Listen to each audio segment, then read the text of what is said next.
Tamim al-Dari, who had embraced Islam, he used to be a Christian, embraced Islam, an Arab. He got up and he said, we were in a ship and a huge storm hit us and we were lost until our ship reached an island. We entered the island. He says, a beast came to us on this island. It had so much hair on it that we could not tell the front from its back. Which was its head, which was its tail. We don't know. And we said, Waylaki ma anti. Woe to you, what are you? Never seen a creature like you before. And she spoke. The beast said, Ana al-Jassasa. They said, Wama al-Jassasa? What is this al-Jassasa? And then the beast said, Ayyuha al-Qawm, people. Intaliqu ila hadha al-rajul fi ad-dayr. Come to this man who is waiting for you in a dayr. A dayr was known in those days as being like a place where people used to worship. And he said, there is a man who is waiting for your news anxiously. They said, we ran away from the beast immediately thinking it was a jinn. We entered this hut that was set for worship. And suddenly we saw in front of us a person, a man who was the biggest in build that we have yet to have seen. His arms were wrapped to his neck with chains like this. And his head and arms were also chained together to his knees, to his legs, like this. So he can just look up. And he's chained up really well, couldn't move. We said, what are you? And he said, you are able to hurt me because I'm chained up. So it's my right to ask, who are you first? They said, very well.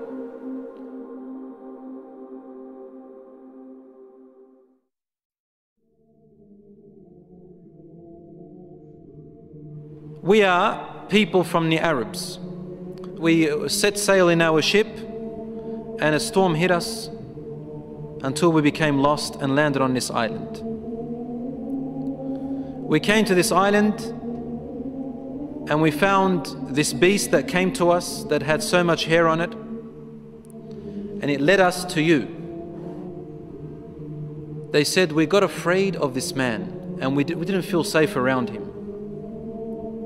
However, the man said to us, tell me about the palm trees of Baysan. Baysan is a city in Jordan. He wanted to know whether there were palm trees planted in there a lot. We said, what do you exactly want to know about Baysan in Jordan? He said, I ask you, are there more palm trees and have they be filled with dates or not yet? They said, yes, it is full of palm trees and full of dates. More than many other places in what we know. He said, soon its palm trees and dates will become scarce. Will no longer give fruits. Today, really, in Jordan, dates are scarce now. It used to be in history, abundance. Now listen. He said, now explain to me about Buhayra al-Tabariyya. You know what Tabariyya is? Which ocean, which sea that is? Okay, the Tabariyya Sea. It's also close to Asham. They said, what do you want to know about it? He said, does it have water in it? They said, yes, there's lots of water. He said, soon its water is going to go away. It's not going to exist anymore. And truly today, the water has gone drier than before. Then he asked them, he said, tell me about Zaghar fountain. Zaghar fountain, probably about 3 days journey if you wanted to walk away from Jerusalem, Bayt al-Maqdis, that's where that fountain is. So basically in what we call Israel today. They said, what do you want to know about this fountain? He said, well, is there a large fountain and do people plant a lot of vegetation around it and it gives a lot of water yet? They said, yes, it's got a lot of water and its people plant a lot. Tell me about a prophet who is ummi, who is illiterate, cannot read or write. What has he done? They said he has come out in Mecca and now he lives in Yathrib, in Medina. He asked them, have his people fought him? They said yes. He said, what did he do? They said he was driven out by his own people. But he went to another Arab, the Yathrib people and those who embraced Islam with him, and they obeyed him. This man said to them, really? Has that really happened? They said yes. He said, أَمَا إِنَّ ذَاكَ خَيْرٌ لَهُمْ أَن يُطِيعُوهُ. He said, behold, it is better for those people who obey him to keep on obeying him. He's actually supporting the Prophet ﷺ. وَإِنِّي مُخْبِرُكُمْ عَنِّي. Now I'm going to tell you about myself. إِنِّي أَنَا الْمَسِيحِ. I am Christ. Isa alayhi salam. وَإِنِّي أُوشَكُ أَن يُؤْذَنَ لِي فِي الْخُرُوجِ فَأَخْرُجْ. He said, now very soon, based on the signs you've showed me, I'm going to be given permission to leave and I'm going to come out. فَأَسِيرُ فِي الْأَرْضِ. I will walk throughout the land. فَلَا أَدَعْ قَرْيَةً إِلَّا هَبَطْتُهَا فِي 40 لَيْلَةً. He said, there wouldn't be a village or a city or a place on earth except that I would have reached it. All in 40 days. The whole world in 40 days. غَيْرَ مَكَّةَ وَطِيبَةَ. All except two places, Mecca and Tiba, Medina. فَهُمَا مُحَرَّمَتَانِ عَلَيَّ كِلْتَاهُمَا. He said, they are both forbidden for me to enter. Now when we say he enters, it means he conquers, takes over. He owns it.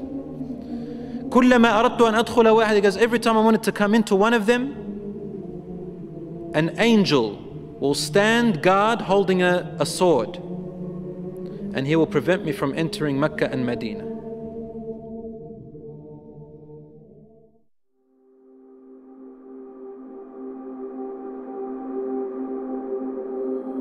Rasul sallallahu alayhi wasallam started grabbing his stick and sort of he put it close to his hip, sallallahu alayhi wasallam, and then he began to bang, to hit the ground with it like this.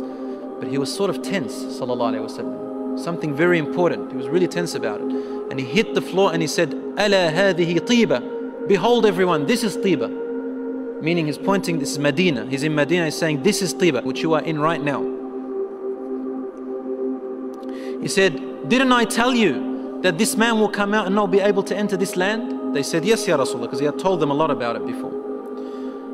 He said, the hadith of Tamim al-Dari, wallahi, amazed me as he told me about him.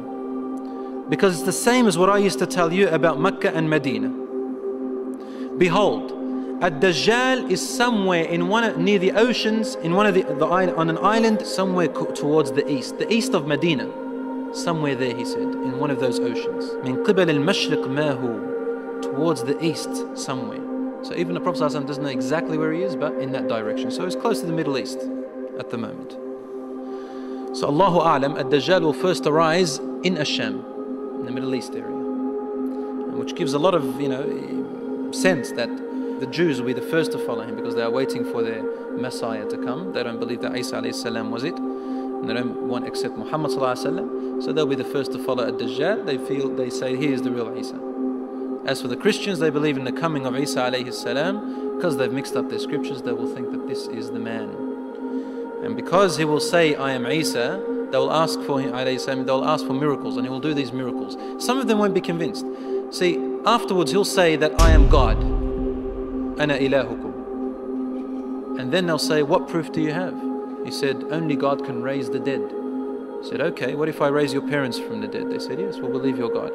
So he will be able to get the jinns, the shayateen, to work for him, and he will raise them to become, to look like their parents, and they will speak to them. And so the people, non-Muslim people and the weak Muslims will follow him.